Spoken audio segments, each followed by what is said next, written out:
എല്ലാവർക്കും ഇഷ്ടമായി വൻ വിജയമായ ചിത്രങ്ങൾ. എന്നാൽ എനിക്ക് മാത്രം വർക്കാകാത്ത 3 സിനിമകളെക്കുറിച്ചാണ് ഇന്ന് പറയുന്നത്. 1. തണ്ണീർമത്തൻ ദിനങ്ങൾ. OTT ആയിട്ടാണ് കണ്ടത്. സിനിമ വൻ വിജയമായിരുന്നു. ചിത്രത്തിലെ കോമഡിയോ റൊമാൻറ്റിക് സീനോ ഒന്നും എനിക്ക് കണക്റ്റ് ആയില്ല. പിന്നീട് എൻ്റെ സുഹൃത്തുക്കളോട് ഇത് പറഞ്ഞപ്പോൾ തിയേറ്ററിൽ ഇരുന്ന് കണ്ടിരുന്നെങ്കിൽ നിനക്കിത് വർക്കായേനെ എന്ന് പറഞ്ഞു. മേ ബി തിയേറ്ററിലെ ആ ക്രൗഡ് ഫുള്ളിൻ്റെ കൂടെ ഇരുന്ന് കാണുമായിരുന്നെങ്കിൽ ചിലപ്പോൾ വർക്കായേനെ.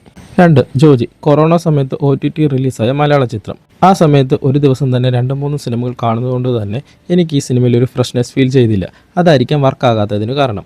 എനിക്കറിയാവുന്നവരും മൂവി റിവ്യൂ ചെയ്യുന്നവരും മികച്ച അഭിപ്രായമാണ് ഈ സിനിമയ്ക്ക് കൊടുത്തിരുന്നത്.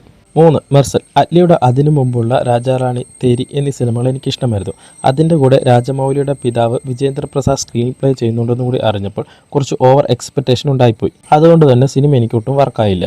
സ്ഥിരം ക്ലീഷ റിവെഞ്ച് സ്റ്റോറി ആയിട്ടാണ് തോന്നിയത്. 2 വർഷങ്ങൾക്ക് ശേഷം ഇതേ സംവിധായകൻ്റെ മറ്റൊരു സിനിമ റിലീസായി. മെർസൽ വർക്കാകാത്തതുകൊണ്ട് അന്ന് റിലീസായ മറ്റൊരു സിനിമയ്ക്ക് പോയി.